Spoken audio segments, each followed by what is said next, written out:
Hello, risky folks. Rashid here. Thank you so much for joining. Hope you're doing well. Okay, today we will look into implementation of decoder in Python.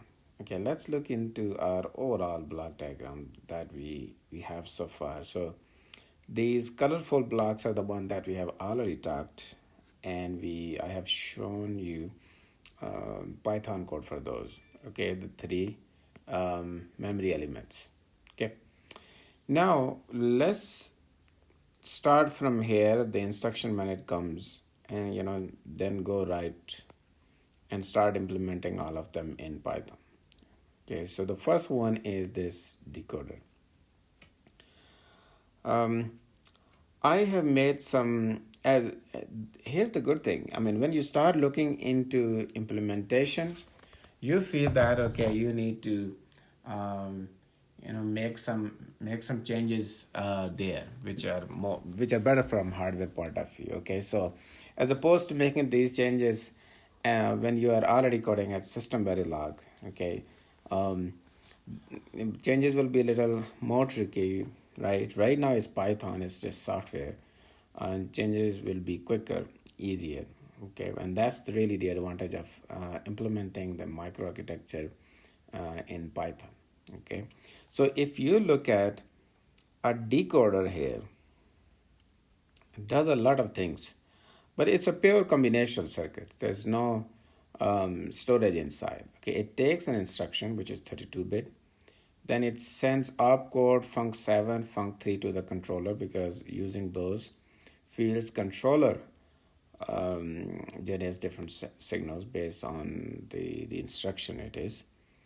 And decoder also generates for register file first source register, second source register, destination register, the address of those 5 bits each.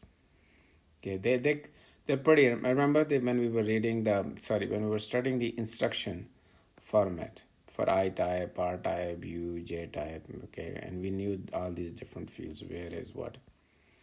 Then a decoder in this block diagram also generated immediates.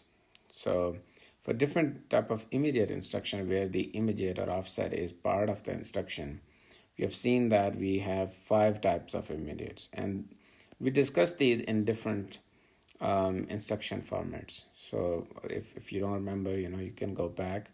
Really, you need to watch my microarchitecture playlist before you even start implementing this in Python. Okay, so and in those ones, if you remember, immediate B, then S, I, J, U. I think these ones were 12 bits, then 21-bit, 20-bit.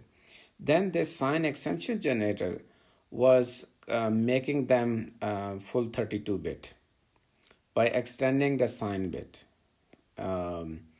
Right? So, 12 need another 20 bits, and these one need fewer bits. And then and also within this generator, there was a multiplexer, because eventually we have to send one 32-bit. So there is a multiplexer at the end that, okay, you have multiple images coming in, and this one is used to select a particular one. Now, which one is selected, that really depends on the instruction. So, and this signal is really come from the controller. Okay, so that's very much this decoder plus this kind of together. Both are this kind of decoding the immediates as well as each of these. Now, if you look at eventually, if you implement this in system verilog and this system verilog, we have a lot of lines, buses, larger buses are traveling between modules. Okay, I want to keep these buses local within a system verilog or verilog module, these wires. Okay, and I modified this little bit here. So I have those 2 blocks that you saw. Okay, I'm calling one still decoder. That decoder takes instruction, and this immediate generator also takes this 32-bit instruction. Okay, decoder's job is only to generate these 3 signals for control and these 3 for register file. The job of immediate generation and then selecting one of them and sign extending to 32-bit is the job of this decoder. So both are kind of decoder, but I just name here immediate generator. Okay, now this one also needs this immediate or something like immediate source, which is generated from here. I think there are about how many 5 6, so we needed 3 bits. Okay, and it also simplifies, you look at it, it simplifies, all this stuff is still there, but it's now within this module. Okay, and the output of this one is still the same. It just comes here and goes back there. And if you remember, it was also going back, hopefully, yeah, it's going back here, right? Yeah, back here. Okay, so we haven't made any mistake. So in this video now, I will only talk about decoder, and next video will be about this one. All right, simplifies things, right? Okay, so decoder, I already explained. Now that decoder generates these 3 for controller and these 3 for the register file, and it gets instruction from the instruction memory. Okay, implementing this in Python, okay, you might get a bit confused in the beginning, so I will explain that. That's why I kept this video only for decoder, so you can understand this concept. And we will be using this concept in Python implementation again and again, so it's better that you get some skills in this one. Okay, so this time we are not defining a class, we will be defining a function. Okay, it's module decoder. Input is instruction underscore I. Okay.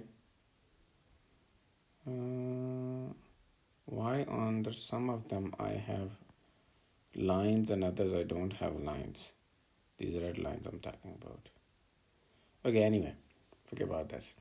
Okay, these are the comments.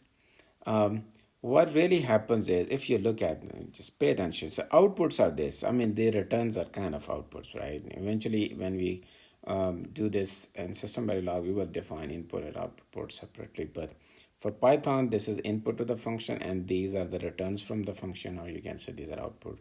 So on the input, I put underscore I. On the outputs, I put underscore O for each of them. Okay. All right. Here we go. The very first one, opcode. So remember the format of the instruction. If you remember, and this will clarify that. There's opcode. I'm just giving one example. This is an example for how I'm doing. So you can see that instruction is ended with 0. This is decimal number 7F. Now you probably be thinking, okay, why? Right? Why it's ended with 7F? Then the destination RD is shifting the instruction by 7-bit.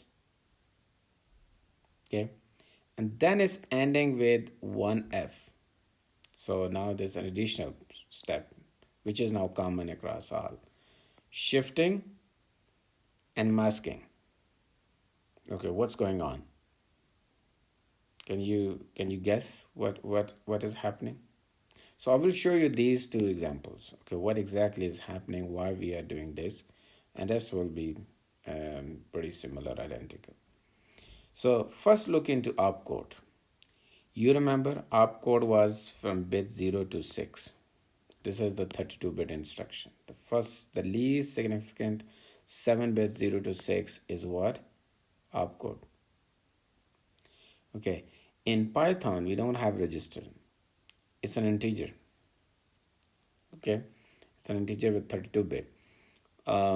So what we are doing is we are eventually storing it in an opcode variable, which is what we are returning.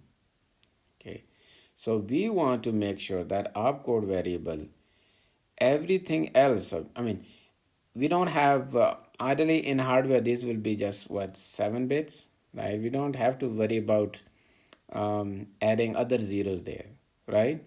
This is just a software Python. Python doesn't have 7 bits. I mean, all the values we are storing in 32-bit. But modeling that 32-bit as a 7-bit. So what literally we need to do is for the first 7 bits, we grab whatever is from 0 to 6 and everything else we make 0. Okay, and how you can do it? By ending it with ones, right? So if you look at these are 4, 3 in the bit. So this is what 4 equivalent to 7, and this is 111 equivalent to hexadecimal F. So this is hexadecimal 7 and this is hexadecimal F. So you basically ending this instruction format with this 32-bit whatever integer, and the output is this number which has only opcode and rest is 0. This will be this variable in Python, kind of equivalent to the 7 bits. Understand? Clear, right? So only masking needed because the bits that we are ending are already at the least significant position. But in the case of, let's say, RD, so here I have. So original instruction is from 0 to 6, you have opcode, then 5 bits, 7 to 11 are for RD. Correct? You with me? We will mask, but for masking, and since eventually we want a variable where RD is at the least significant location, right? Because we will be storing this in an RD variable, which is this in software. And in RD, we don't want to store the value of RD here and few bits we put 0 here and less 0 here and only certain bits are this number will not become like when we convert to integer, it will not be the same number that we will be using, right? So what really we want to do is in this new variable, we want to have RD at the least significant location. All right. So then we want to make sure here when we are masking with this. So these are 5 bits, 4 bits and 1 bit. So eventually you combine 4 bits here until here. This becomes 1, this becomes F. So you need to mask with 1F, but here by default is opcode, not RD. Right? You want to move RD value here. So you need to kick this opcode out here. And how you do it? By these as 0 to 6 as 7 bits, right? Shift this entire thing by 7 bits, so there you knock this out. And the RD comes here. This is exactly what we are doing here. So shifting the instruction right by 7 to remove opcode.